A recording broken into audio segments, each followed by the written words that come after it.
وعلیکم ورحمۃ اللہ وبرکاتہ۔ پہلے تو بندہ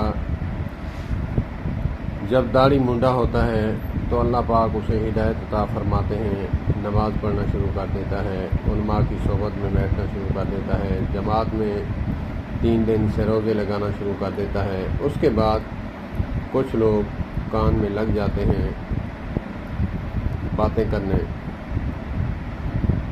تو انہی میں سے ایک بات جو مجھے بھی بعد میں سمجھ آئی، کہا کہ جو بندہ منہ پر تعریف کرے اس کے منہ پر ریت کے ذرات مٹھی بھر کر مار دو۔ تو میں سوچتا تھا کہ آقا کریم علیہ الصلوۃ والسلام نے تو کہا ہے کہ اچھے بندے کی تعریف کرو۔ میں مفہوم بیان کر رہا ہوں، اللہ پاک کمی کوتاہی معاف فرمائے۔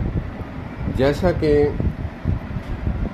بیوی کو کہا کہ اپنے خاوند کو اپریشیٹ کرے اور خاوند کو محبت سے جو ہے وہ کرے، اپریشیٹ کرے، اور خاوند جو ہے بیوی کو کرے، تو اس میں تو کوئی قباحت نہیں ہے۔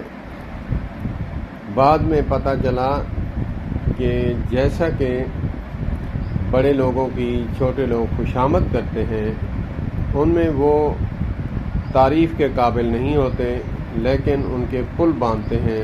جیسے آج کل سیاسی لوگوں کی جو ہے وہ لوگ ڈیرے پر جا کر تعریف کرتے ہیں، سائیں آپ کے ڈیرے آباد ہوں، آپ ہیں تو ہم ہیں، آپ نہیں تو کچھ بھی نہیں۔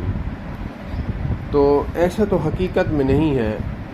تو علماء فرماتے ہیں کہ جو بندہ ریئل طریقے سے کسی اچھے بندے کی تعریف کرے، اس کو مٹی ریت کے ذرات منہ پر نہیں مارنے چاہیے،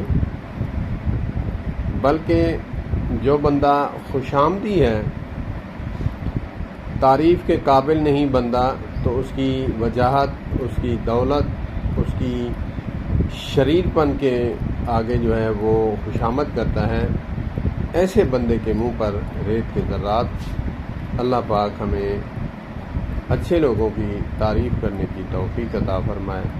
والسلام علیکم ورحمۃ اللہ وبرکاتہ۔ جیسا کہ ایک بچہ کام اچھا کرے تو اسے اپریشیٹ کرنا چاہیے، ماشاءاللہ آپ بہت اچھے ہو، کہا بھی مانتے ہو، بہت اچھے ہو، تاکہ وہ اچھائی میں آگے بڑھے۔ والسلام علیکم ورحمۃ اللہ وبرکاتہ۔